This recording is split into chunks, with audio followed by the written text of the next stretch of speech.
So ಇವತ್ತು ನಾನು ಸುದ್ದಿಗೋಷ್ಠಿಯನ್ನು ಕರೆದಿರೋ ವಿಚಾರ ಏನಪ್ಪ ಅಂತ ಹೇಳಿದ್ರೆ, ಸೊ ಎನ್ ಮಹೇಶ್ ಸರ್ಕಾರಿ ಅಧಿಕಾರಿಯಾಗಿರ್ತಕ್ಕಂಥ ಎನ್ ಮಹೇಶ್ ಸೊ ವಿಧಾನಸೌಧದಲ್ಲಿ ಪತ್ರಕಾರ ಇಲಾಖೆಯಲ್ಲಿ ಡೆಪ್ಯೂಟಿ ಡೈರೆಕ್ಟರ್ ಆಗಿ ಕಾರ್ಯನಿರ್ವಹಿಸ್ತಾ ಇರ್ತಕ್ಕಂಥ ಎನ್ ಮಹೇಶ್ ಅವರು ಅವರದ್ದೇ ಆದಂಥ ಒಂದು ಸ್ವಂತಹ ಕಟ್ಟಡವನ್ನು ನಿರ್ಮಾಣ ಮಾಡಿಕೊಡ್ಲಿಕ್ಕೆ ನನ್ನನ್ನು ಭೇಟಿ ಮಾಡಿ ಕಟ್ಟಡ ನಿರ್ಮಾಣ ಮಾಡಿಕೊಡುವಂತೆ ನನ್ನ ಜೊತೆ ಮಾತುಕತೆಯನ್ನು ಮಾಡ್ತಾರೆ. ಸೊ ಅದರಂತೆ ನಾನು ಎನ್ ಮಹೇಶ್ ಅವ್ರ ಜೊತೆ ಮಾತುಕತೆ ಮಾಡಿ ಕಳೆದ ವರ್ಷ ಡಿಸೆಂಬರ್ 24ರಲ್ಲಿ ಈ ಕಟ್ಟಡದ ವಿಚಾರವಾಗಿ ಮಾತಾಡಿ, ಸೊ ನಾನು ಬಿಲ್ಡಿಂಗ್ ಪ್ಲಾನು 2D ಡ್ರಾಯಿಂಗ್ಸ್ ಮತ್ತು ಸ್ಟ್ರಕ್ಚರಲ್ ಡಿಸೈನ್ ಒಳಗಂಟಂತೆ ಕಟ್ಟಡವನ್ನು ಸಂಪೂರ್ಣವಾಗಿ ಪೂರ್ಣ ಮಾಡಿಕೊಡುವ ಒಂದು ವಿಚಾರವನ್ನು ನಾವು ಮಾತಾಡಿ, ಅದರಂತೆ ನಾವು ಕಟ್ಟಡ ನಿರ್ಮಾಣ ಮಾಡಿಕೊಡ್ಲಿಕ್ಕೆ ಅವಶ್ಯಕತೆ ಇರುವಂಥ ಕಟ್ಟಡ ಸಾಮಗ್ರಿಗಳ ಬಗ್ಗೆ ಸಂಪೂರ್ಣವಾಗಿ ವಿವರಣೆಯನ್ನು ಕೊಟ್ಟಿದ್ವಿ. ಸೊ ಅದರಂತೆ ಮಹೇಶ್ ಅವರು ಮಾತುಕತೆ ಮಾಡಿದಂತೆ ಸೊ ಜನವರಿ ತಿಂಗಳಲ್ಲಿ ನಮಗೆ ಅಡ್ವಾನ್ಸ್ ಅಮೌಂಟನ್ನು ಕೊಡ್ತಾರೆ. ಸೊ ಜನವರಿ ತಿಂಗಳಲ್ಲಿ 21/1/2025ರಲ್ಲಿ 12 lakh cheque number 103622 Maharashtra bank, ಈ ಬ್ಯಾಂಕಿನ ಒಂದು ಚೆಕ್ ಮುಖಾಂತರ 12 ಲಕ್ಷ ಮುಂಗಡ ಪಾವತಿಯಾಗಿ 12 ಲಕ್ಷ ಹಣನ ಕೊಟ್ಬಿಟ್ಟು ಕಾಮಗಾರಿಯನ್ನು ಆರಂಭಿಸಲಿಕ್ಕೆ ಹೇಳ್ತಾರೆ. ಸೊ ಅದರಂತೆ ನಾವು ಮಹೇಶ್ ಅವರಿಗೆ 2D ಪ್ಲಾನ್ಸ್ ಸ್ಟ್ರಕ್ಚರಲ್ ಡಿಸೈನ್ ಕಂಪ್ಲೀಟಾಗಿ ಕೊಟ್ಟು ಅದರಂತೆ ಅವರು ಕೆಲಸ ನಿರ್ಮಾಣ ಮಾಡಲಿಕ್ಕೆ ಹೇಳ್ತಾರೆ. ನಿರ್ಮಾಣ ಅಂತ ಹಾಗೆ ಆಗ್ತಾ ಇರುತ್ತೆ. ಸೊ ಅದರಂತೆ ನಾವು ಜನವರಿ 17ನೇ ತಾರೀಕು ಮಹೇಶ್ ಅವ್ರಿಗೆ ಅವರು ವಾಟ್ಸಪ್ ನಂಬರ್ಗೆ ನಾವು ಸಾಫ್ಟ್ ಕಾಪಿಯನ್ನು ಕಳಿಸಿದ್ದೀವಿ ಅಗ್ರಿಮೆಂಟು, ಮತ್ತು ಹಾರ್ಡ್ ಕಾಪಿಯನ್ನು ಕೊಟ್ಟಿದ್ವಿ. ಆದರೆ ಮಹೇಶ್ ಅವರು ನನಗೆ ಸ್ನೇಹಿತನಾಗಿರೋದ್ರಿಂದ ಅಗ್ರಿಮೆಂಟು ನೋಡಿ ಆಯಿತು ಸೈನ್ ಮಾಡ್ತೀನಿ ಅಂತ ತುಂಬ ಕಾಲ ಹರಣ ಮಾಡಿಕೊಂಡು ಕೊನೆಗೆ ಅಗ್ರಿಮೆಂಟ್ ನಮಗೆ ಸೈನ್ ಮಾಡಿಕೊಟ್ಟಿರೋದಿಲ್ಲ. ಸೊ ಆದ್ರೂ ಹಾಗೇನೆ ಸ್ನೇಹಿತ ಅಂತ ಹೇಳಿ ನಾವು ನಂಬಿಕೆ ಇಟ್ಟು ಕೆಲಸ ಮುಂದುವರ್ಸ್ಕೊಂಡು ಹೋಗ್ತೀವಿ. ಅದರಂತೆ ಕೆಲಸ ಮುಂದುವರಿತಾ ಸೊ ಈ ಕಟ್ಟಡಕ್ಕೆ ಬ್ಯಾಂಕಿಂದ ಲೋನನ್ನು ಸಹ ಅವ್ರು ಪಡ್ಕೊಂಡಿದ್ದಾರೆ. ಸೊ ಬ್ಯಾಂಕಿಂದ ಲೋನ್ ಪಡ್ಕೊಂಡಿರೋದನ್ನ ಪ್ರತಿ ಹಂತದಲ್ಲೂ ನಾನೇ ಅವರಿಗೆ ಖುದ್ದಾಗಿ ಬಿಲ್ಲನ್ನು ಮಾಡಿ ಬ್ಯಾಂಕಿಗೆ ಕೊಟ್ಟಿದ್ದೇನೆ, ಮಹೇಶ್ ಅವ್ರಿಗೂ ಕೊಟ್ಟಿದ್ದೇನೆ. ಸೊ ಅದರಂತೆ ಮಹೇಶ್ ಅವರು 92 ಲಕ್ಷ, ಸೊ FIR ಕಾಪಿ ಇದೆ, ಅದರಲ್ಲಿ ಇದೆ ನೋಡ್ಕೋಬೋದು. ಸೊ 92,87,934 ರೂಪಾಯಿಯಷ್ಟು ಬಿಲ್ಗಳನ್ನು ನಾನು ಆಲ್ರೆಡಿ ಮಾಡಿರುವಷ್ಟು ಕೆಲಸಕ್ಕೆ ಬಿಲ್ಲನ್ನು ಕೊಟ್ಟಿದ್ದೀನಿ. 95% ಕಟ್ಟಡ ಕಾಮಗಾರಿ ಪೂರ್ಣಗೊಂಡಿರುತ್ತೆ, ಇನ್ನು 5% ಅಷ್ಟೇ ಬಾಕಿ ಇರುತ್ತೆ. ಆದರೆ ಮಹೇಶ್ ಅವರು ಇಷ್ಟು ಬಿಲ್ಗಳನ್ನು ತಗೊಂಡು ಬ್ಯಾಂಕಿನಿಂದ 80 ಲಕ್ಷ ಹಣವನ್ನು ಸಹ ಪಡ್ಕೊಂಡಿರ್ತಾರೆ. ಬ್ಯಾಂಕಿನಿಂದ 80 ಲಕ್ಷ ಹಣ ಪಡ್ಕೊಂಡು ಮಹೇಶ್ ಅವರು ನನಗೆ ಹಣ ಕೇಳಿದಾಗೆಲ್ಲ ಕೊಡ್ತೀನಿ ಕೆಲಸ ಮಾಡು ಅಂತ ಇದೇ ರೀತಿ ಹೇಳಿಕೊಂಡು, ಸೊ ಅದರಂತೆ ಒಟ್ಟು ನನಗೆ 57 ಲಕ್ಷ ಹಣವನ್ನು ಮಹೇಶ್ ಅವರು ಮಾತ್ರ ಈ ಕಟ್ಟಡಕ್ಕೆ ಕೊಟ್ಟಿರ್ತಾರೆ. ಇನ್ನು ಉಳಿಕೆ 35 ಲಕ್ಷ ರೂಪಾಯಿ ಹಣವನ್ನು ಮಹೇಶ್ ಅವರು ನನಗೆ ವಿತ್ GST ಸೇರಿ ಇನ್ನು 35,87,934 ರೂಪಾಯಿಯನ್ನು ನನಗೆ ಮಹೇಶ್ ಅವರು ಕೊಡಬೇಕಾಗಿರುತ್ತೆ. ಸೊ ಈ ವಿಚಾರವಾಗಿ ಏನಾಗುತ್ತೆ, ಇಷ್ಟೆಲ್ಲ ಇದ್ರೂ ದಿನಾಂಕ 24/2/2026 ಮಧ್ಯಾಹ್ನ ಸುಮಾರು ಒಂದು 12:30-1 ಗಂಟೆ ಸಮಯದಲ್ಲಿ ಮಹೇಶ್ ಅವರು ನನಗೆ ಫೋನ್ ಮುಖಾಂತರ ಫೋನ್ ಮಾಡ್ತಾರೆ. ಸೊ ಆ ಸಮಯದಲ್ಲಿ ನಾನು ಬೇರೆ ಯಾವುದೋ ಒಂದು ಮೀಟಿಂಗಲ್ಲಿದ್ದರಿಂದ ಸೊ ಆ ಸಮಯದಲ್ಲಿ ಫೋನ್ ಕಾಲ್ ರಿಸೀವ್ ಮಾಡಲಿಕ್ಕಾಗಿಲ್ಲ. ಸೊ ತದನಂತರ ನಾನು ಮೀಟಿಂಗಿಂದ ಹೊರಗಡೆ ಬಂದಮೇಲೆ ಮಹೇಶ್ ಅವ್ರಿಗೆ ನಾನು ಕಾಲ್ ಮಾಡಿ ಮಾತಾಡ್ತೀನಿ, ಅಣ್ಣ ಫೋನ್ ಮಾಡಿದ್ದೆ ಏನೇನೋ ವಿಚಾರ ಅಂತ ಕೇಳಿದಾಗ, ಏನಿಲ್ಲ ಕಟ್ಟಡದಲ್ಲಿ ಶೆಡ್ಗಳನ್ನು ನಿರ್ಮಾಣ ಮಾಡ್ಕೊಂಡಿದ್ದಾರೆ, ಸೊ ಅದರದ್ದು ಬೀಗ ಬೇಕು ಅಂತ ಕೇಳ್ತಾರೆ. ಸೊ ಏನಕ್ಕೆ ಬೀಗ ಅಂತ ನಾನು ಕೇಳಿದಾಗ, ಇಲ್ಲ ನನಗೆ ಬೇಕು, ನಾನು ಬೇರೆ ಇಂಟೀರಿಯರ್ ಡಿಸೈನ್ ಮಾಡೋರು ಬಂದು ಅಲ್ಲಿ ಮೆಟೀರಿಯಲ್ ಹಾಕಬೇಕು ಅಂತ. ಸೊ ಆವಾಗಲೂ ನಾನು ಮಹೇಶ್ ಅವ್ರಿಗೆ ಫೋನಿನ ಮುಖಾಂತರ ನಾನು ಕ್ಲಿಯರಾಗಿ ಹೇಳ್ತೀನಿ, ಸೊ ನಾನು ಕೆಲಸ ಕಂಪ್ಲೀಟ್ ಮಾಡಿಕೊಟ್ಮೇಲೆ ಬೇರೆಯವ್ರು ಬರಲಿ, ಯಾಕಂದರೆ ನಮ್ಮದು ಟೂಲ್ಸು ಮೆಟೀರಿಯಲ್ಸ್ ಎಲ್ಲ ಇರ್ತವೆ. ಸೊ ಬಂದರೆ ನಮಗೂ ಅವ್ರಿಗೆ ಗೊಂದಲ ಆಗುತ್ತೆ, ಸಮಸ್ಯೆ ಆಗುತ್ತೆ, ಬೇಡ ಅಂತ ಹೇಳಿದ್ರು. ಸೊ ಅಷ್ಟೊತ್ತಿಗಾಗಲೇ ನಾನು ಫೋನ್ ತೆಗಿಲಿಲ್ಲ ಅಂತ ಹೇಳಿದ್ಮೇಲೆ ಸೊ ಮಹೇಶ್ ಅವರೇ ಬೇರೆಯವ್ರನ್ನ ಕಳಿಸಿ ಅಲ್ಲಿ ನಾವು ಇಟ್ಟಿದ್ದಂಥ ಟೂಲ್ಸ್ ರೂಮ್ ಬೀಗನ ಬಾಕ್ಲನ್ನು ಅವರೇ ಹೊಡೆದಾಕಿರೋದಕ್ಕೆ ಫೋಟೋನೂ ಇದೆ. ಸೊ ನಮ್ಮ ಸೈಟ್ ಇಂಜಿನಿಯರ್ ಆದಂಥ ವರುಣ್ ಅವರು ಮತ್ತೆ ಅಲ್ಲಿಗೆ ಹೋಗಿ ಸೈಟಲ್ಲಿ ನೋಡಿದ ತಕ್ಷಣ ಬಾಕ್ಲು ಹೊಡೆದಾಕಿರೋದನ್ನು ವಾಟ್ಸಪ್ ಗ್ರೂಪಲ್ಲಿ ಫೋಟೋನೂ ಹಾಕಿದ್ದಾರೆ. ಫೋಟೋ ಹಾಕಿದರೆ ಅದಕ್ಕೆ ಮಿಸ್ಟರ್ ಮಹೇಶ್ವರ್ ಓಕೆ ಅಂತ ಹಾಕಿದ್ದಾರೆ. ಬಾಕ್ಲು ಹೊಡೆದಿರೋದು ಎಷ್ಟು ಮಾತ್ರ ಸರಿ ಇವರು. ಇದಾದ ನಂತರ ಏನಾಗುತ್ತೆ, ಮತ್ತೆ ದಿನಾಂಕ 25/2/2024 ಬೆಳಗ್ಗೆ 8:00 ಮಹೇಶ್ವರ್ನ ಅದೇ ಕಟ್ಟಡಕ್ಕೆ ಕರೆಸ್ಕೊಂಡು ಒಬ್ಬ ಸ್ನೇಹಿತರು ಕರ್ಸ್ಕೊಂಡು ಈ ವಿಚಾರವಾಗೆಲ್ಲ ಮಾತಾಡಿ ಹೇಳಿದ ಮೇಲೆ ನನಗೆ ಇಷ್ಟೆಲ್ಲ ಬಾಕಿ ಪೇಮೆಂಟ್ ಕೊಡಬೇಕು ಅಂತ ಹೇಳಿದ್ಮೇಲೆ ಒಬ್ಬರು ಸ್ನೇಹಿತರು ಇರ್ತಾರೆ. ಸೊ ಆ ಸ್ನೇಹಿತರು ಮಹೇಶ್ವರ್ಗೆ ಹೇಳ್ತಾರೆ, ಹೇಳ್ಬಿಟ್ಟು ಅವ್ರಿಗೆ 10 ಲಕ್ಷ ಈಗ ಪೇಮೆಂಟ್ ಕೊಡಪ್ಪ, ಇನ್ನು ಮಿಕ್ಕಿದ್ದು ಆಮೇಲೆ ಫೈನಲ್ ಮಾಡಿಕೊಟ್ಮೇಲೆ ಮಾತಾಡ್ಕೊಂಡು ಕ್ಲೋಸ್ ಮಾಡೋಣ ಅಂತ ಹೇಳಿದ್ಮೇಲೆ ಆಯಿತು ಇವತ್ತಿಲ್ಲ ನನ್ನ ಹತ್ರ ದುಡ್ಡು, ನಾನು ಸೋಮವಾರ ಕೊಡ್ತೀನಿ 2ನೇ ತಾರೀಕು ಅಂತ ಮಹೇಶ್ವರ್ ಹೇಳ್ತಾರೆ. ಹೇಳಿದ್ದಾಗಿ ಅರ್ಧ ಗಂಟೆಗೆ ಮತ್ತೆ ಫೋನ್ ಮಾಡ್ತಾರೆ, ಸ್ನೇಹಿತರ ಮುಖಾಂತರ ಫೋನ್ ಮಾಡಿಸಿ ಕೆಲಸ ಮಾಡಬೇಡಿ ನಿಲ್ಲಿಸಿ ಅಂತೇಳಿ ಅವ್ರಿಗೆ ಅಂತ ಮಹೇಶ್ವರೇ ಹೇಳ್ತಾರೆ. ಇದೆಲ್ಲ ಹೇಳಿದಾದ್ಮೇಲೆ ಸರಿ ಕೆಲಸ ನಿಲ್ಲಿಸು ಅಂತ ಹೇಳಿದ್ದಾರೆ ಅಂದ್ಬಿಟ್ಟು ನಾವು ಸುಮ್ಮನಾಗಿರ್ತೀವಿ. ಮತ್ತೆ ಏನು ಮಾಡ್ತೀವಿ, ಈ ಬುಧವಾರ ಆದಮೇಲೆ ಮತ್ತೆ ಭಾನುವಾರ, ಈ ಇನ್ಸಿಡೆಂಟ್ ನಡೆದಿದ್ದು ಭಾನುವಾರ ದಿವಸ ನಮ್ಮ ಸೈಟ್ ಇಂಜಿನಿಯರ್ ಸೈಟ್ಗೆ ಹೋಗ್ತಾರೆ. ಸ್ವಲ್ಪ ಟೂಲ್ಸ್ ಬೇಕಾಗುತ್ತೆ ತಗೊಳ್ಳಿಕ್ಕೆ ಅಂತ ಹೋದರೆ 3ನೇ ವ್ಯಕ್ತಿಗಳನ್ನು ಕರೆಸ್ಕೊಂಡು ಆ ವರುಣ್ ಅನ್ನೋ ನನ್ನ ಸೈಟ್ ಇಂಜಿನಿಯರ್ ಮೇಲೆ ಹಲ್ಲೆ ಮಾಡಲಿಕ್ಕೆ ಪ್ರಯತ್ನ ಮಾಡಿದ್ದಾರೆ. ಕಟ್ಟಡದ ಒಳಗಡೆ ನೀವು ಯಾರು ಬರಬಾರ್ದು, ಏನಕ್ಕೆ ಬರ್ತೀರಾ, ಯಾವ ಟೂಲ್ಸು ತಗೋಬಾರ್ದು ಅಂತೇಳಿ ಅವನ್ನ ಹೊಡಿಲಿಕ್ಕೆ ಹೋಗಿದ್ದಾರೆ. ಸೊ ಆ ಸಮಯದಲ್ಲಿ ಆ ವ್ಯಕ್ತಿ ನನಗೆ ಫೋನ್ ಮಾಡ್ತಾರೆ. ಸೊ ನನಗೂ ಆರೋಗ್ಯ ಸಮಸ್ಯೆ ಇರುತ್ತೆ ಆ ದಿನ, ಆದ್ರೂ ಇನ್ನೇನು ಮಾಡೋಕ್ಕಾಗಲ್ಲ ಅಂತ ಸೈಟ್ಗೆ ಹೋಗಿ ಮಾತಾಡಿದಾಗ ಸೊ ನನ್ನ ಮೇಲೂ ದಬ್ಬಾಳಿಕೆ ಮಾಡೋರು ಆತಿತ್ತು. ಮಹೇಶ್ವರ್ ಪತ್ನಿ, ಇನ್ನು ಕೆಲವರು ಯಾರೋ ಇದ್ದರು, ಸೊ ಅವ್ರ ಹೆಸರುಗಳು ನನಗೆ ನಿಜವಾಗ್ಲೂ ಗೊತ್ತಿಲ್ಲ. ಸ್ವಲ್ಪ ದೌರ್ಜನ್ಯ ಮಾಡೋದು ಅಲ್ಲದೆ ಒಬ್ಬ ಸೈಟ್ ಇಂಜಿನಿಯರ್ನ ನನ್ನ ಎದುರುಗಡೆನೆ ತುಂಬ ಹೀಯಾಳಿಸಿ ಕೆಟ್ಟ ಪದಗಳನ್ನು ಮಾತಾಡಿ ಅವನ್ನ ಹೀಯಾಳಿಸಿ ಬೈದಿರೋದು ಅಲ್ಲದೆ ಅದಾದ ನಂತರ ಮಹೇಶ್ವರನ್ನು ಧಮಕಿ ಹಾಕ್ತಾರೆ ನನಗೆ. ಇನ್ನೊಂದು ಸರಿ ಬಿಲ್ಡಿಂಗ್ ಕಡೆ ಏನಾದರೂ ಬಂದಿದೆ ಅಂದರೆ ನಿನಗೆ ಯಾವ ಹಣನೂ ಕೊಡೋಂಗಿಲ್ಲ, ಏನೂ ಕೊಡೋಂಗಿಲ್ಲ, ನೀನೇನಾದರೂ ಬಿಲ್ಡಿಂಗ್ ಕಡೆ ಬಂದಿದ್ದಾರೆ ಅಂದರೆ ನಾನು ಗನ್ಮ್ಯಾನ್ಗಳನ್ನು ಇಟ್ಟು ನಿನ್ನನ್ನು ಕೊಲ್ಲಿಸ್ಬೇಕಾಗ್ತೈತೆ ಅನ್ನೋ ಒಂದು ಪ್ರಾಣ ಬೆದರಿಕೆನೂ ಹಾಕ್ತಾರೆ. ಇಷ್ಟೆಲ್ಲ ಆದ ನಂತರ ನಾವು ಸುಮ್ಮನೆ ಇರ್ತೀವಿ. ಸ್ನೇಹಿತರುಗಳೆಲ್ಲ, ಕೆಲವು ಸ್ನೇಹಿತರು ಅವ್ರಿಗೂ ಹೇಳಿ ಎಲ್ಲ ಸುಮಾರು 1 ತಿಂಗಳ ಸಮಯವನ್ನು ವ್ಯರ್ಥ ಮಾಡ್ತಾರೆ. ಆದರೆ ಮಹೇಶ್ ಅವರು ಇಲ್ಲಿವರೆಗೂ ಕಟ್ಟಡ ಕಾಮಗಾರಿಯನ್ನು ಬೇರೆ 3ನೇ ವ್ಯಕ್ತಿಗಳಿಂದ ಮಾಡಿಸ್ಕೊಳ್ತಾನೆ ಇದ್ದಾರೆ. ನಮಗೆ ಇಲ್ಲಿವರೆಗೂ ಹಣನೂ ಕೊಟ್ಟಿಲ್ಲ. ಸೊ ಹಾಗಾಗಿ ನಾನು ಈ ವಿಚಾರವಾಗಿ ದಿನಾಂಕ 14/3/2026 ನಮ್ಮ ಆನೇಕಲ್ ಪೊಲೀಸ್ ಠಾಣೆಗೆ ದೂರನ್ನು ದಾಖಲಿಸ್ತೀನಿ. ಸೊ ದೂರನ್ನು ದಾಖಲಿಸಿ NCR ಕಾಪಿಯನ್ನು ಸಹ ಪಡ್ಕೊಳ್ತೀನಿ. ಸೊ ಅವ್ರು ಯಾವುದೇ ಕ್ರಮವನ್ನು ತೊಗೊಂಡಿರಲ್ಲ. ಸೊ ಹಾಗಾಗಿ ಮತ್ತೆ ನಾನು ಏನು ಮಾಡ್ತೀನಿ, ಸೊ ಸೂಪರ್ಡೆಂಟ್ ಆಫೀಸ್ 17ನೇ ತಾರೀಕು ಅವ್ರಿಗೂ ಸಹ ಕಂಪ್ಲೇಂಟ್ ಕೊಡ್ತೀನಿ. ಅವರು ಯಾವುದೇ ರೀತಿಯಾದ ಕ್ರಮಗಳನ್ನು ತೊಗೊಂಡಿರಲ್ಲ. ಸೊ ಹಾಗಾಗಿ ಮತ್ತೆ ನಾನು ಏನು ಮಾಡ್ತೀನಿ, ಸೊ ಕೋರ್ಟ್ಗೆ ಹೋಗಿ ಕೋರ್ಟ್ ಮುಖಾಂತರ PCR ಮಾಡಿಸ್ತೀನಿ. PCR ಮಾಡಿ ದಿನಾಂಕ 3/12/2025 PCR ಆರ್ಡರ್ ಆಗುತ್ತೆ. ಸೊ ಅದರ ನಂತರ ಅವತ್ತು ಕೋರ್ಟಲ್ಲಿ ಪೊಲೀಸ್ ಸ್ಟೇಷನಲ್ಲಿ FIR ಮಾಡ್ತಾರೆ. FIR ಮಾಡಿದ್ರು ಇವತ್ತಿನವರೆಗೂ ಯಾವುದೇ ರೀತಿಯಾದಂಥ ನಮಗೆ ಹಣವನ್ನು ಕೊಡ್ತೀವಿ ಅನ್ನೋದ್ರೂ ಸಹ ಹೇಳ್ತಾ ಇಲ್ಲ. ಆದರೂ 3ನೇ ವ್ಯಕ್ತಿಗಳನ್ನ ಬಿಟ್ಟು ಕೆಲಸನೂ ಮಾಡ್ತಾಯಿದ್ದಾರೆ. ಈಗಲೂ ಬಿಲ್ಡಿಂಗ್ ಹತ್ರ ನಾವು ಯಾರಾದರೂ ನಮ್ಮ ಟೂಲ್ಸ್ ತೊಗೊಳ್ಲಿಕ್ಕೆ ಹೋದ್ರೂ ಸೊ ಅವರ ಶ್ರೀಮತಿಯವ್ರನ್ನ ಬಿಟ್ಟು ಅವ್ರ ಶ್ರೀಮತಿಯವ್ರ ಕೈಲಿ ನಮಗೆ ಧಮಕಿಗಳನ್ನು ಹಾಕಿಸ್ತಾ ಇದ್ದಾರೆ. ಸೊ ಬೇಕಾದರೆ ರೀಸೆಂಟಾಗಿ ಅವ್ರ ಶ್ರೀಮತಿಯವರು ಕಟ್ಟಡದ ಹತ್ರ ಹೋದಾಗ ಅವ್ರ ಶ್ರೀಮತಿಯವರು ಧಮಕಿ ಹಾಕಿರೋ ಒಂದು ವಿಡಿಯೋನು ಬೇಕಾದರೆ ನೀವು ನೋಡ್ಬೋದು. ನಿಮ್ಗೆ ಎಷ್ಟು ಸರಿ ಉಗಿಯೋದು, ಮಾನ ಮರ್ಯಾದೆ ಇಲ್ವಾ, ಏನಕ್ಕೆ ಕಟ್ಟಡದ ಹತ್ರ ಬರ್ತೀರೋ, ಈ ರೀತಿ ಎಲ್ಲ ಮಾತಾಡ್ತಾರೆ. ಸೊ ಅಂದರೆ ಇದನ್ನ ಮಹೇಶ್ ಅವರು ಒಬ್ಬ ನನಗೆ ಸ್ನೇಹಿತನಾಗಿದ್ದುಕೊಂಡು ಸರ್ಕಾರಿ ಅಧಿಕಾರಿಯಾಗಿದ್ದುಕೊಂಡು ಸಂಪೂರ್ಣವಾಗಿ ಉದ್ದೇಶಪೂರ್ವಕವಾಗಿ ಮೋಸ ಮಾಡಬೇಕು ಅಂತ ಇದನ್ನು ನಮಗೆ ಮೋಸ ಮಾಡಿದ್ದಾನೆ. ಇದಲ್ಲದೇ ಒಬ್ಬ ಮಹೇಶ್ ಒಬ್ಬ ಸ್ನೇಹಿತನಾಗಿ ನನ್ನಿಂದ ಸೊ ಇದಕ್ಕೂ ಮುಂಚೆನೇ 3.5 ಲಕ್ಷ ರೂಪಾಯಿ ನನ್ನಿಂದ ಸಾಲವನ್ನು ಸಹ ಪಡ್ಕೊಂಡಿರ್ತಾನೆ. ಸಾಲವನ್ನು ಪಡ್ಕೊಂಡು ಬ್ಯಾಂಕ್ದು ನನ್ನದು ಪರ್ಸ್ನಲ್ ಲೋನ್ ಇರುತ್ತೆ, ಕ್ಲಿಯರ್ ಮಾಡಬೇಕು ಅಂತೇಳಿ 3.5 ಲಕ್ಷ 2024 ಸೆಪ್ಟೆಂಬರ್ ತಿಂಗಳಲ್ಲಿ ತೊಗೊಂಡಿರ್ತಾನೆ. ಸೊ ಅದರಂತೆ ಆ ದುಡ್ಡನ್ನು 2025 ಸೆಪ್ಟೆಂಬರಲ್ಲಿ ಕೊಡ್ತಾನೆ 2.5 ಲಕ್ಷ. ಇನ್ನೂ 1 ಲಕ್ಷ ಕೈಯಿಂದ ತೊಗೊಂಡಿರೋ ಸಾಲನ ಕ್ಯಾಶ್ ಮುಖಾಂತರ ತೊಗೊಂಡಿರೋ ಸಾಲ ಇನ್ನೂ 1 ಲಕ್ಷನೂ ಕೊಟ್ಟಿಲ್ಲ. ಪ್ಲಸ್ ಅದ್ರ ಜೊತೆಗೆ ಈ 35 ಲಕ್ಷ ಹಣನೂ ಕೊಟ್ಟಿಲ್ಲ. ಸೊ ಇದನ್ನು ಈ ರೀತಿಯಾದಂಥ ವ್ಯಕ್ತಿಗಳು, ನಾನೊಬ್ಬ ಕರ್ನಾಟಕ ರಾಜ್ಯ ಗುತ್ತಿಗೆದಾರ ಸಂಘದ ನಿರ್ದೇಶಕನಾಗಿ ಹಾಗೂ ತಾಲೂಕು ಗುತ್ತಿಗೆದಾರ ಸಂಘದ ಅಧ್ಯಕ್ಷನಾಗಿ ನನಗೆ ಈ ರೀತಿಯಾಗಿ ಮೋಸ ಆಗ್ತಿದೆ ಅಂತೇಳಿದ್ರೆ ಇನ್ನು ಸಾರ್ವಜನಿಕವಾಗಿ ನನ್ನಂತೆ ಎಷ್ಟು ಜನ ಗುತ್ತಿಗೆದಾರರು ಈ ರೀತಿಯಾದಂಥ ಒಂದು ನೋವುಗಳನ್ನು ಅನುಭವಿಸ್ತಾ ಇದ್ದಾರೆ. ಸೊ ಈ ಒಂದು ಮುಖಾಂತರ, ಈ ಒಂದು ಮಾಧ್ಯಮದ ಮುಖಾಂತರ ನಾನು ಮನವಿ ಮಾಡ್ಕೊಳ್ಳೋದೇನು ಅಂದರೆ, ಯಾವುದೇ ಕಟ್ಟಡದ ಮಾಲೀಕರಲ್ಲಾಗಿರಲಿ ಯಾವುದೇ ಒಬ್ಬ ಗುತ್ತಿಗೆದಾರ ಅಲ್ಲಿ ಕೆಲಸ ಮಾಡ್ತಿದ್ದಾರೆ, ಕಟ್ಟಡವನ್ನು ನಿರ್ಮಾಣ ಮಾಡಿಕೊಡ್ತಿದ್ದಾರೆ ಅಂತ ಹೇಳಿದ್ರೆ, ಸೊ ಒಂದು ಕಟ್ಟಡವನ್ನು ನಿರ್ಮಾಣ ಮಾಡ್ಕೊಳ್ಳಿಕ್ಕೆ 1 ವರ್ಷ ಮಿನಿಮಮ್ ಬೇಕೇ ಬೇಕು. 1 ವರ್ಷಕ್ಕೆ ಮುಂಚೆ ಕಟ್ಟಡವನ್ನು ಪೂರ್ಣಗೊಳಿಸ್ಲಿಕ್ಕೆ ಆಗಲ್ಲ.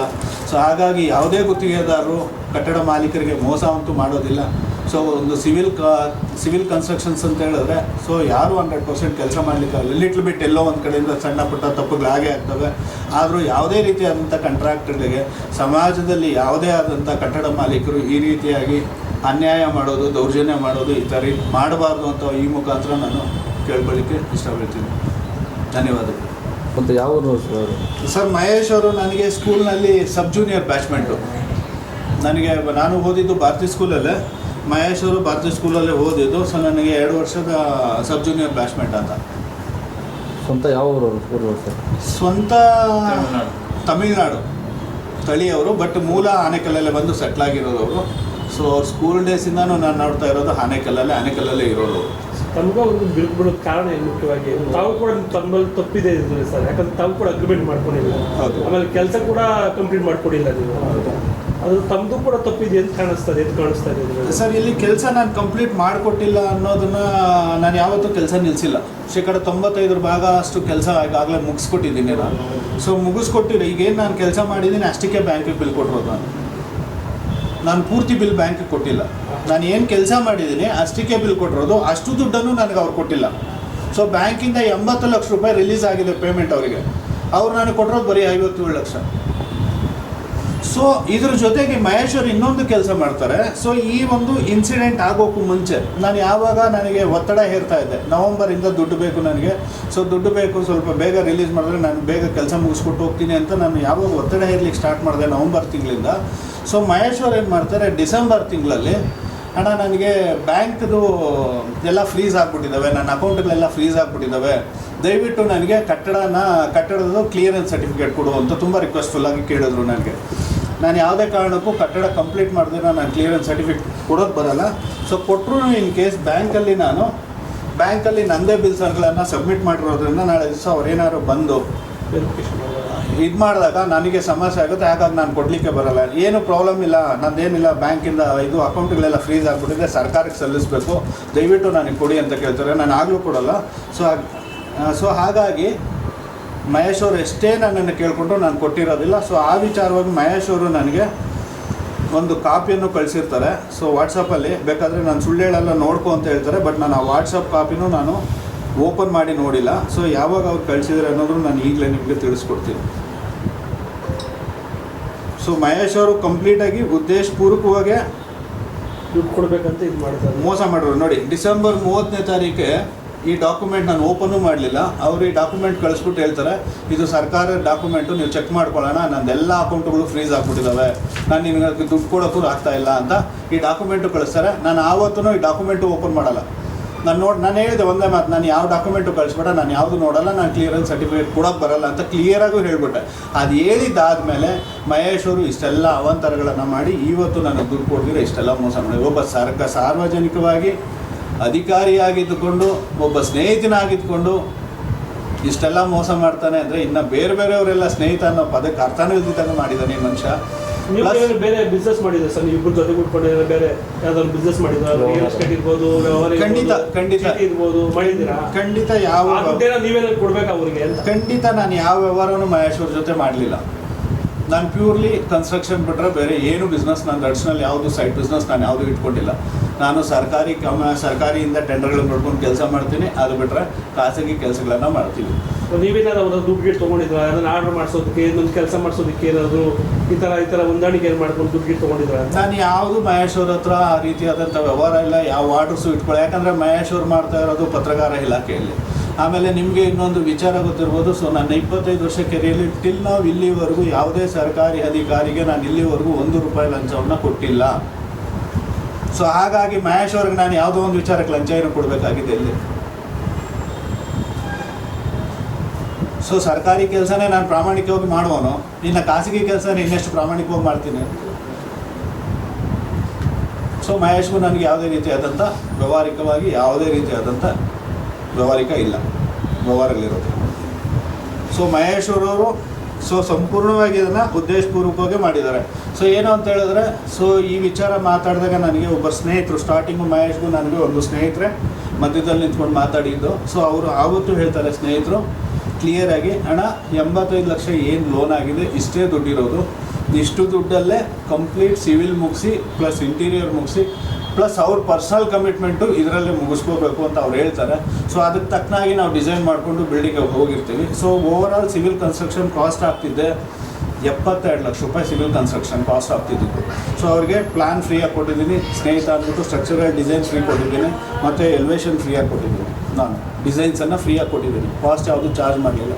ಇದೆಲ್ಲ ಆದಮೇಲೆ ಏನು ಮಾಡ್ತಾರೆ, ಮಹೇಶ್ ಅವರು ವೀಡಿಯೋಗಳು ನೋಡೋದು, ಅವರ ಶ್ರೀಮತಿಯವರು ಸಮ್ ವೀಡಿಯೋಸ್ನ ನೋಡೋದು, ನನಗೆ ಈ ಥರ ಬೇಕು ಆ ಥರ ಬೇಕು ಅಂತ. ಸೊ ಎಕ್ಸಾಂಪಲ್ ಇಲ್ಲಿ ಬಿಲ್ಡಿಂಗಲ್ಲಿ ಏನು ನಾವು ಮಾತುಕತೆ ಮಾಡಿದ್ವಿ ಅದಕ್ಕಿಂತ ಓವರ್ಲ್ಯಾಪ್ ಮಾಡಿದ್ದಾರೆ ಇವರು. ಎಕ್ಸಾಂಪಲ್ ವುಡ್ಡು ನಾವು ಒಂದೇ ವುಡ್ ಕೊಟ್ಟಿದ್ವಿ, ಅವ್ರು ಏನು ಮಾಡಿದ್ರು ಎಂಟೈರ್ ಬಿಲ್ಡಿಂಗಿಗೆ ನನಗೆ ಟೀ ಕುಡ್ ಬೇಕು ಅಂತ ಹಾಕಿಸ್ಕೊಂಡು, ಪ್ಲಸ್ ಟೀ ಕುಡ್ ಬೇಕು ಅಂತ ಹಾಕ್ಸ್ಕೊಳ್ಳೋದ್ರ ಜೊತೆಗೆ ಏನು ಮಾಡಿದ್ದಾರೆ, ಸೊ ಗ್ರಿಲ್ಸ್ ಹಾಕ್ತೀವಲ್ಲ ವಿಂಡೋಸ್ಗೆ MS ಗ್ರಿಲ್ ಹಾಕೋದು, ಅವ್ರು ಕಂಪ್ಲೀಟ್ SS ಗ್ರಿಲ್ಲೇ ಬೇಕು ಅಂತ ಹಾಕಿಸ್ಕೊಂಡಿದ್ದಾರೆ. ಓವರ್ಲ್ಯಾಪ್ ಆಗುತ್ತಾ ಇಲ್ವೋ? ಸೊ ಮನುಷ್ಯನಿಗೆ ನಾನು ಹೇಳೋದು ಯಾರೇ ಆಗಿರ್ಬೋದು, ಹಾಸಿಗೆ ಇದ್ದಷ್ಟು ಕಾಲು ಚಾಚು ಅಂತ ಪೂರ್ವಿಕರು ಹೇಳಿರೋದು ಯಾವುದು ಸುಳ್ಳಲ್ಲ. ನಮ್ಮ ಕೈಯಲ್ಲಿ ಎಷ್ಟು ಸಾಧ್ಯ ಇದೋ ಅಷ್ಟೇ ಚಾಚಬೇಕಿತ್ತು. ಇವರು ಅತಿಯಾಗಿ ಮಾಡಿಕೊಂಡ್ರು, ಇವತ್ತು ನನಗೆ ದುಡ್ಡು ಕೊಡಲಿಕ್ಕೆ ಆಗ್ತಿಲ್ಲ, ಹಾಗಾಗಿ ಈ ಥರ ಮೋಸ ಮಾಡಿದ್ದಾರೆ ಅಂತ ನನ್ನ ಒಂದು ಅಭಿಪ್ರಾಯ.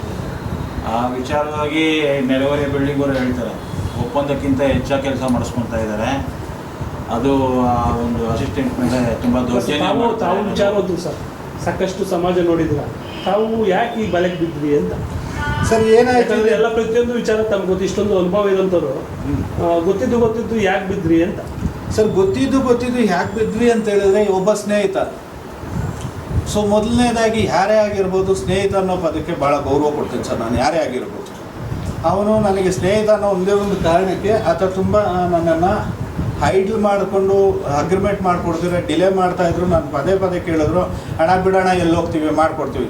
ಸೊ ಸ್ನೇಹಿತ ಅನ್ನೋ ಒಂದು ವಿಶ್ವಾಸ ಇಟ್ಟಿದ್ದೆ. ಯಾಕಂದರೆ ಇದೆಲ್ಲದಕ್ಕೂ ಮುಂಚೆ ಪರ್ಸ್ನಲಾಗಿ ಆತನ ಕಮಿಟ್ಮೆಂಟ್ ಕ್ಲೋಸ್ ಮಾಡ್ಕೊಳ್ಳೋಕ್ಕೋಸ್ಕರ ನನ್ನ ಹತ್ರ ಹಣ ಕೇಳಿದಾಗೂ ಸೊ 2.5 ಲಕ್ಷ ರೂಪಾಯಿ ಅಕೌಂಟ್ ಮುಖಾಂತರ ಟ್ರಾನ್ಸ್ಫರ್ ಮಾಡಿಕೊಟ್ಟಿದ್ದೆ, ಪ್ಲಸ್ ಕೈಯಿಂದ 1 ಲಕ್ಷ ರೂಪಾಯಿನೂ ಕ್ಯಾಶ್ ಕೊಟ್ಟಿದ್ದೆ. ಒಬ್ಬ ಸ್ನೇಹಿತನಿಗೆ ಅಷ್ಟಾಗಿ ನಾನು ಸಹಾಯ ಮಾಡಲಿಲ್ಲ ಅಂದರೆ ಎಲ್ಲಿ ಅರ್ಥ ಇರುತ್ತೆ. ಸೊ ನಾನು ಸ್ನೇಹಿತನಿಗೆ ಗೌರವ ಕೊಟ್ಟೋದೆ. ಆದರೆ ಇವತ್ತು ಅದೇ ಸ್ನೇಹಿತ ಈ ರೀತಿಯಾಗಿ ಮೋಸ ಮಾಡ್ತಾನೆ ಅಂತ ಖಂಡಿತವಾಗೂ ನಾನು ಊಹೆ ಮಾಡಿರಲಿಲ್ಲ. ಆಮೇಲೆ ಈ ಬಿಲ್ಡಿಂಗಲ್ಲಿ ಟು ಬಿ ಫ್ರ್ಯಾಂಕ್ ಆಗಿ ಹಾನೆಸ್ಟ್ಲಿ ಹೇಳ್ತಿದ್ದೀನಿ, ಯಾವುದೇ ಲಾಭಾಂಶ ಇಟ್ಕೊಂಡಿಲ್ಲ ನಾನು. ಸೊ ಏನು ಕಟ್ಟಡ ಕಾಮಗಾರಿಗೆ ಖರ್ಚಾಗಿದೆ, ಲೇಬರ್ ಆಗಿದೆ, ಮೆಟೀರಿಯಲ್ ಖರ್ಚಾಗಿದೆ ಮತ್ತು GST ಆಗಿದೆ, ಅಷ್ಟನ್ನೇ ನಾನು ಕೇಳ್ತಿರೋದು. ಯಾಕಂದರೆ ಸ್ನೇಹಿತರೊಬ್ಬರು ಆವತ್ತು ಹೇಳಿದ್ರು, ನಾನು ಪ್ರೆಸೆಂಟ್ ಮಾರ್ಕೆಟ್ ರೇಟನ್ನು ಮಾತಾಡಿದಾಗ ಸ್ನೇಹಿತರು ಹೇಳಿದ್ರು, ಅಣ್ಣ ಸ್ನೇಹಿತ ಅವನು ತುಂಬ ಇದರಲ್ಲಿದ್ದಾನೆ, ಸೊ ಅವನ ಹತ್ರ ಏನೂ ಇದನ್ನು ಎಕ್ಸ್ಪೆಕ್ಟೇಷನ್ಸ್ ಇಟ್ಕೊಳ್ಳೋಕೆ ಹೋಗಬೇಡ, ಲಾಭ ಎಲ್ಲ ಜಾಸ್ತಿ ಇದು ಮಾಡಬೇಡ, ಸೊ ರೀಸನಬಲಾಗಿ ಮಾಡಿಕೊಡು ಅಂತ ಅವರೇ ಒಂದು ರೇಟ್ ಹೇಳಿದ್ಮೇಲೆ ಆ ರೇಟ್ಗೆ ನಾನು ಓಕೆ ಅಂತ ಹೇಳಿದ್ದು. ಈಗ ಇವ್ರು ಮಾಡಿರೋ ಅಗ್ರಿಮೆಂಟ್ನ ಯಾರಾದರೂ ಪರಿಶೀಲನೆ ಮಾಡಿ, ಬೇರೆ ಕಾಂಟ್ರಾಕ್ಟ್ರು, ಬೇರೆ ಇಂಜಿನಿಯರು ಯಾರಾದರೂ ಪರಿಶೀಲನೆ ಮಾಡಿ ಇವ್ರು ಕೊಟ್ಟಿರೋ ಕೊಟೇಶನ್ಗೆ, ಅವ್ರು ಮಾಡಿರೋ ಕೆಲಸಕ್ಕೆ ವ್ಯತ್ಯಾಸ ಇದ್ರೆ ಬೇಕಾದ್ರೆ ಇವ್ರ ಮೇಲೆ ಏನಾದರೂ ಕ್ರಮ ತಗೊಳ್ಳಿ. ಯಾರೇ ಆಗಲಿ ಇಲ್ಲಿಂದ ಮಾತಾಡಬೇಕು, ಇಲ್ಲಿಂದ ಮಾತಾಡ್ಬಾರ್ದು. ನಾನು ಆ ಬಿಲ್ಡಿಂಗಲ್ಲಿ ನನಗೂ ಒಂದು ಪೀಸ್ ವರ್ಕ್ ಕೊಟ್ಟಿದ್ರು, ಜಾಬು ಸೆಂಟ್ರಿಂಗ್ ವರ್ಕು. ಏನಾದರೂ ಒಂದು ಸ್ಮಾಲ್ ಮಿಸ್ಟೇಕ್ ಆದ್ರೂ ಇಲ್ಲ ಸರಿ ಇಲ್ಲ, ನನಗೆ ಸ್ನೇಹಿತ ಇದೇ ರೀತಿ ಮಾಡು ಅಂತ ನನ್ನ ಮುಂದೆನೇ ಅವರು ಸೆಲೆಕ್ಟೆಡ್ ಮೆಟೀರಿಯಲ್ಲು ಅವ್ರನ್ನೇ ಸ್ನೇಹಿತ ಅಂತ ಕರ್ಕೊಂಡೋಗಿ ಅವ್ರು ಏನು ಸೆಲೆಕ್ಟ್ ಮಾಡ್ತಾರೆ, ಇಟ್ಕೆ ಆಗ್ಬೋದು, M-ಸ್ಯಾಂಡ್ ಆಗ್ಬೋದು, ಸಿಮೆಂಟ್ ಆಗ್ಬೋದು, ಸ್ಟೀಲ್ ಆಗ್ಬೋದು, ಅದನ್ನು ಏನಾದರೂ ಸ್ಮಾಲ್ ಮಿಸ್ಟೇಕ್ ಇದ್ರೂ ಇವರು ಕರೆಕ್ಷನ್ ಮಾಡಿಕೊಂಡು ಅವರು ಒಂದು ಮನಸ್ಸಿಗೆ ಖುಷಿ ಕೊಡೋದಕ್ಕೆ ಕೆಲಸ ಮಾಡಿಕೊಟ್ರು ಅವರು. ಯಾಕಂದರೆ ಅದು ನಮ್ಮ ಕಣ್ಣಾರ ನೋಡಿದ್ದೀರಿ. ನಮಗೆ ಅದರ ಆಪೋಸಿಟೇ 2 ಬಿಲ್ಡಿಂಗ್ ಮಾಡಿದ್ದೀನಿ ನಾನು, ನಮ್ಮದು ಸ್ಕಂದ ಡೆವಲಪರ್ಸ್ ಅಂತ. ಆ ಓನರ್ಸ್ ಸಹ ಹೇಳ್ತಾಯಿದ್ರು, ಒಳ್ಳೆ ಕಾಂಟ್ರಾಕ್ಟ್ರು ಮಂಜುನಾಥ್ ಅವರು, ಅಷ್ಟು ಒಪ್ಕೊಂಡಿರೋದಕ್ಕಿಂತ ಎಕ್ಸ್ಟ್ರಾ ಮಾಡಿಕೊಡ್ತಾ ಇದ್ದಾರೆ, ಪರವಾಗಿಲ್ಲ, ಏನು ಸಿಗ್ತೈತೆ ಅವ್ರಿಗೆ. ಬೇರೆಯವರೆಲ್ಲ ಇನ್ನೂ ಜಾಸ್ತಿ ರೇಟ್ ಮಾಡ್ತಾವ್ರೆ, ಇವರು ಕಮ್ಮಿ ರೇಟ್ಗೆ ಯಾವ ಥರ ವರ್ಕೌಟ್ ಮಾಡ್ತಾರೆ ಅರ್ಥ ಆಗ್ತಾ ಇಲ್ಲ. ಆದರೆ ಅವ್ರ ಮಿಸಸ್ಸು ತುಂಬ ಮಾತಾಡೋದ್ರಲ್ಲಿ ತುಂಬ ವರ್ಸ್ಟು, ಒಂದು ಬೆಲೆ ಇಲ್ಲ, ವ್ಯಕ್ತಿತ್ವಕ್ಕೆ ಬೆಲೆ ಕೊಡ್ದಿರಾ ಆ ಹುಡುಗನಿಗೆ ನನ್ನ ಮುಂದೆನೇ ಒಂದು 2 ಸತಿ ಬೈದಿರೋದು ನಾನು ನೋಡಿದ್ದೀನಿ. ನಾನು ಫೋನ್ ಮಾಡಿ ಹೇಳ್ತಾ ಇದ್ದೆ, ಏನು ಅಷ್ಟು ಇದರಲ್ಲಿ ಕ್ರೂರವಾಗಿ ನಡ್ಕೊತಾರೆ ಮಾತಲ್ಲಿ, ಸ್ವಲ್ಪ ಹೇಳು ಅವರು ಹಸ್ಬೆಂಡ್ಗೆ ಈ ಥರ ಎಲ್ಲ ಮಾತಾಡೋದು ತಪ್ಪು ಹುಡುಗನ ಬಗ್ಗೆ ಅಂತ. ಅವರು ತಿದ್ದುಕೊಂಡಿಲ್ಲ ಲಾಸ್ಟ್ಗೆ. ಈಗ ಸೈಟ್ ಇಂಜಿನಿಯರ್ ಇಲ್ಲೇ ಇದ್ದಾರೆ. ಸೊ ನಾನು ಬಿಲ್ಡಿಂಗಲ್ಲಿ ಪಾಪ ಅವನೇ 1 ವರ್ಷ ಇದ್ದಾನೆ. 1 ವರ್ಷ ಇದ್ರೂ ಅವ್ರು ಏನು ಬೈದ್ರು ನನ್ನ ಹತ್ರ ಒಂದು ದಿವಸನೂ ಕಂಪ್ಲೇಂಟ್ ಮಾಡಲಿಲ್ಲ. ನಾನು ಅವ್ನಿಗೆ ಹೇಳಿದ್ದೆ, ಸ್ನೇಹಿತರು, ಸೊ ಯಾವುದೇ ಕಾರಣಕ್ಕೂ ಇಲ್ಲಿ ನನಗೆ ಪ್ರಾಬ್ಲಮ್ ಆಗಬಾರ್ದು, ಫ್ರೆಂಡ್ಶಿಪ್ ಹಾಳಾಗುತ್ತೆ. ಹಾಗಾಗಿ ಅವ್ರು ಏನು ಹೇಳಿದ್ರು ಮಾಡ್ಕೊಡಪ್ಪ, ತಲೆ ಕೆಡಿಸ್ಕೊಡು ಅಂತ ಅವ್ರಿಗೂ ಹೇಳಿದೆ. ಅದ್ರ ಪ್ರಕಾರ ಅವನು ಕೆಲಸ ಮಾಡಿದ್ದಾನೆ. ಎಷ್ಟು ಸರಿ ಅವರು ಕಟ್ಟಡದಲ್ಲಿ ಆಲ್ಟ್ರೇಷನ್ ಮಾಡಿದ್ದಾರೆ ಅಂತ ಆತನ ಕೇಳಿ ಹೇಳ್ತಾನೆ. ನನಗೆ ಲಾಸ್ಟ್ ಈ ಗಲಾಟೆ ಎಲ್ಲ ಆದಮೇಲೆ ಆತ ಬಂದು ನನ್ನ ಹತ್ರ ಹೇಳ್ದ. ಆತನ ನೋವನ್ನು ನನ್ನ ಜೊತೆ ಬಂದು ಹಂಚ್ಕೊಂಡ. ಸರ್ ಎಷ್ಟೆಷ್ಟು ಕೆಟ್ಟದಾಗೆಲ್ಲ ನಡ್ಕೊಂಡಿದ್ದಾರೆ ಅನ್ನೋದು ನಿಮ್ಮ ಹತ್ರ ನಾನು ಬಂದು ಹೇಳಲೇ ಇಲ್ಲ ಸರ್. ಆದರೂ ನೀವು ಯಾಕೆ ಸರ್ ಅವ್ರಿಗೆ ಇವತ್ತು ಸೋಲ್ತಿದ್ದೀರ ಅಂತ ನಾನು ನನ್ನನ್ನೇ ಪ್ರಶ್ನೆ ಮಾಡಿದೆ ನಮ್ಮ ಸೈಟಿದ್ದು.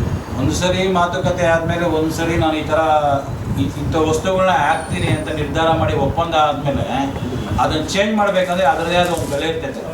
ಅದನ್ನು ಕೂಡ ಕೇಳಿಲ್ಲ ಇವರು. ಒಂದು ಸ್ನೇಹನ ಒಂದು ಬಾಂಧವ್ಯಕ್ಕೆ ಕಟ್ಟುಬಿದ್ದು ಅವರು ಮಾಡಿಕೊಟ್ಮೇಲೆ ವಿಶ್ವಾಸವಾಗಿ ಅವ್ರ ಹಣನ ಕ್ಲಿಯರ್ ಮಾಡಬೇಕು. ಅವರು ಮಾಡಿಕೊಡ್ದಿರ ಈಗ ಅವ್ರಿಗೂ ಒಂದು ಸೂಚನೆ ಕೊಡ್ದಿರ ಬೇರೆಯವರು ತಂದು ಕೆಲಸ ಮಾಡಿಸ್ತಾರೆ ಅಂದರೆ ಅದು ತುಂಬ ಕೆಟ್ಟದ್ದು. ಬೇರೆ ಪಾಪ ಒಳ್ಳೆ ಓನರ್ಗಳಿಗೂ ಅದು ಕೆಟ್ಟದಾಗಿ ಪರಿಣಮಿಸುತ್ತೆ. ಎಲ್ಲ ಓನರ್ಗಳು ಇದೇ ರೀತಿ ಮಾಡ್ತಾರೇನೋ ಅನ್ನೋ ಒಂದು ಮಾನಸಿಕ ಹಿಂಸೆ ಬಂದ್ಬಿಡುತ್ತೆ. ದಯವಿಟ್ಟು ಮಾಧ್ಯಮದವರು ಇದ್ರ ಬಗ್ಗೆ ಒಂದು ಪ್ರಚಾರ ಮಾಡಿ ಅವ್ರಿಗೆ ಒಂದು ನ್ಯಾಯ ಒದಗಿಸ್ಕೊಡ್ಬೇಕು ಅಂತ ಕೇಳ್ಕೊಳ್ತಾ ಇದ್ದೀನಿ. ಸೊ 2000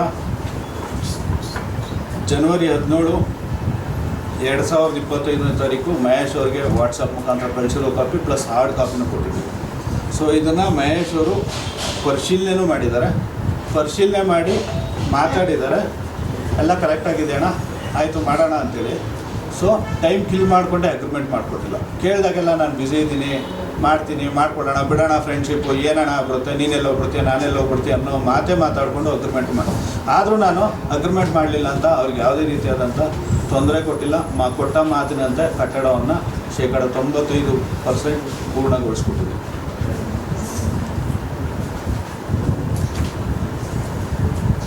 ಸದರಿ ಕಟ್ಟಡ ಎಲ್ಲಿ ಬರುತ್ತೆ ಸರ್? ಕಟ್ಟಡ ಎಲ್ಲಿ ಬರುತ್ತೆ ಇದು? ಶ್ರೀರಾಮ್ ಲೇಔಟು. ಸೊ ನೋಡಿ, ಸರ್ವೆನ site number 27, khata number 1585/27, property number 24-176, measuring east to west 12 metre 40 feet and north to south 9.14 metre 30 feet. Totally measuring 111.42. So 1200 square feet ಬರುತ್ತೆ ಮೆಜರ್ಮೆಂಟು. ಸೊ ಕಂಪ್ಲೀಟಾಗಿ ಎಲ್ಲ ಇದರಲ್ಲೇ ಹಾಕಿದ್ದೀವಿ ಅಗ್ರಿಮೆಂಟಲ್ಲೂ. ಸೊ ಬ್ಯಾಂಕಿಗೆ ಕೊಟ್ಟರು ಬಿಲ್ಸಲ್ಲೂ ನಾವು ಕಂಪ್ಲೀಟಾಗಿ ಅದನ್ನು ಮೆನ್ಷನ್ನು ಮಾಡಿದ್ದೀವಿ. ಸೊ ಪ್ರತಿಯೊಂದು ಕಡೆ ಅದನ್ನು ನಾವು ತೋರಿಸಿದ್ದೀವಿ. ಸೊ ಅದ್ರ ಪ್ರಕಾರ ಬ್ಯಾಂಕಲ್ಲಿ ಇವ್ರಿಗೆ ಡಿಸ್ಪೋಸ್ಮೆಂಟು ಆಗುತ್ತೆ. ನೋಡಿ, ಫೈನಲ್ ಬಿಲ್ಲಲ್ಲಿ ನಿಮಗೆ ಇನ್ನೊಂದು ನೋಡಿ, ಬ್ಯಾಂಕಿಗೆ ಕೊಟ್ಟಿರೋ ಫೈನಲ್ ಬಿಲ್ಲಲ್ಲೂ ಇದು ಫೈನಲ್ ಬಿಲ್ ಅಲ್ಲ. ಸೊ ಅವರು ರಿಕ್ವೆಸ್ಟ್ಫುಲ್ಲಾಗಿ ಪೇಮೆಂಟ್ ರಿಲೀಸ್ ಮಾಡ್ಕೊಳ್ಳೇಬೇಕಿಲ್ಲ ಅಂದರೆ ನನಗೆ ನಿಮ್ಗೆ ದುಡ್ಡು ಕೊಡೋಕ್ಕೆ ಕಾಸಿಲ್ಲ ಅಂತ ಹೇಳಿದ್ಮೇಲೆ ಒಂದು ಬಿಲ್ ರಿಲೀಸ್ ಮಾಡಿಕೊಡ್ತೀನಿ. ಸೊ ಈ ಬಿಲ್ಗಿನ್ನ ನಾನು ಫೈನಲ್ ಬಿಲ್ಲು ಅಂತ ಕನ್ಸಿಡರ್ ಮಾಡಿದಿರ, ಇದಕ್ಕಿನ್ನೂ GSTನೂ ಆ್ಯಡ್ ಮಾಡಿದ್ರೆ ಕೊಟ್ಟಿದ್ದೀನಿ.